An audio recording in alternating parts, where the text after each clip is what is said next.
कौन बनेगा नेता? नगर निगम के चुनाव पास आने वाले थे। पूरे कानपुर शहर में टिकट को लेकर मारामारी शुरू थी, लेकिन सबसे ज्यादा चर्चा में वार्ड नंबर 40 की सीट थी। वो इसलिए क्योंकि इस बार वहां की सीट महिला के लिए आरक्षित थी।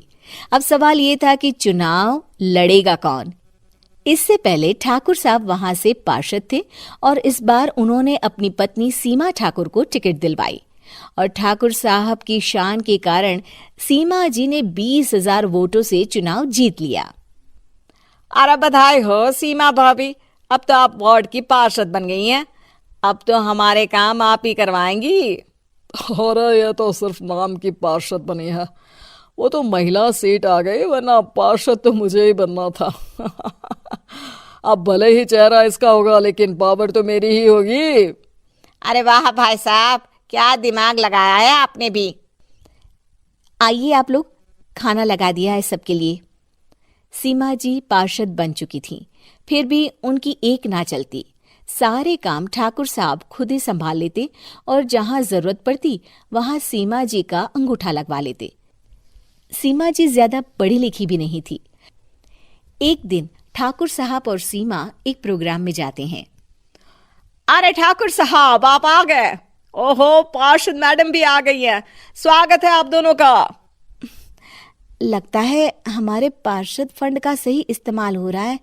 चलिए अब उद्घाटन करते हैं। ये लीजिए ठाकुर साहब कैची, आप ही सबसे पहले प्रवेश कीजिए। सब लोग आगे निकल जाते हैं और सीमा जी पार्षद होने के बावजूद भी पीछे खड़ी रह जाती हैं।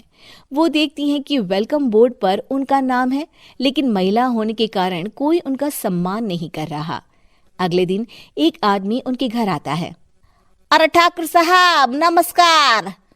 कल ना हम नोटिस किए कि हमारा घर तो अवैध है और नगर निगम वाले उसे तोड़ने आ रहे हैं। अरे कुछ कीजिए ना ठाकुर साहब। देखो भाई, मैं तो ज्यादा कुछ कर नहीं सकता, पर अगर तुम सबकी जेब गर्म कर दो तो कुछ हो सकता है। कुल मिलाकर 4 लाख लगेंगे। अरे 4 लाख ठाकुर साहब? अरे भाई, मैं अपने लिए नहीं मांग रहा हूँ। दरोगा है, इंजीनियर बाबू है, बड़े साहब है, सबको देना पड़ता है ना थोड़ा थोड़ा। बोलो है मंजूर? तभी वहां अचानक सीमा जी आ जाती हैं। अरे ये आप क्या कर रहे हैं? पहले इन्हीं लोगों से तो आपने वोट मांगे, अब इनसे ही पैसे ले रहे हो। अरे चुप रहो तुम, तुम्हारा काम है सिर्फ अंगूठा लगाना, तुम वही किया करो। मुझे दूसरे काम तुम मत सिखाओ, समझी? और तुम ना जाओ, अब पैसे लेकर आओ, वरना जेसीबी किसी भी वक्त आती होगी। सब कुछ ऐसे ही चलते रहता है। एक दिन सीमा जी और ठाकुर साहब को एक लोकल मीटिंग में बुलाया जाता है। वहां पर कई और अधिकारी लोग भी मौजूद रहते हैं। अब मैं चाहूंगा कि ठाकुर साहब हमारे बीच 2 शब्द कहें। मेरे प्यारे भाइयों और बहनों, आज मेरा सौभाग्य है कि मैं आप सबकी सेवा दिन रात कर पा रहा हूं। आपने मेरी पत्नी को भारी मतों से जिताया है, इसलिए मैं आप सभी का शुक्रगुजार हूं। मैं आप सबसे वादा करता हूं कि हमेशा की तरह हमारे वार्ड में किसी को कोई तकलीफ नहीं आने दूंगा। सभी लोग तालियां बजाने लगते हैं।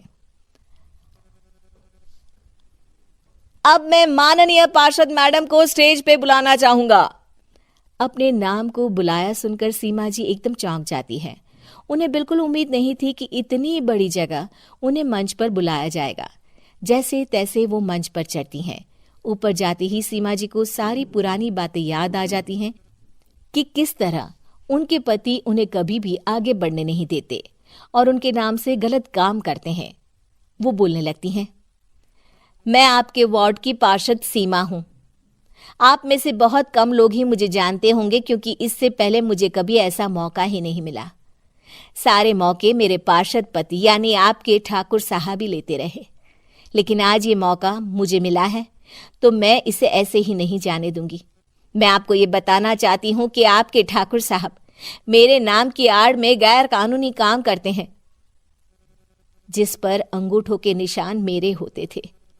इसीलिए मैं अपनी गलती मानती हूं और आज अपने पद से इस्तीफा देती हूं, ताकि आगे से कोई गलत काम ना हो पाए। अब फैसला आप सबके हाथ में है कि आप हमें क्या सजा देना चाहते हैं। सीमा जी की बातें सुनकर ठाकुर साहब के चेहरे का रंग उड़ जाता है और वो शर्म से मुंह नीचा करके वहां से चले जाते हैं और पद से इस्तीफा देकर ही सही सीमा जी अपने आप में आत्मविश्वास महसूस कर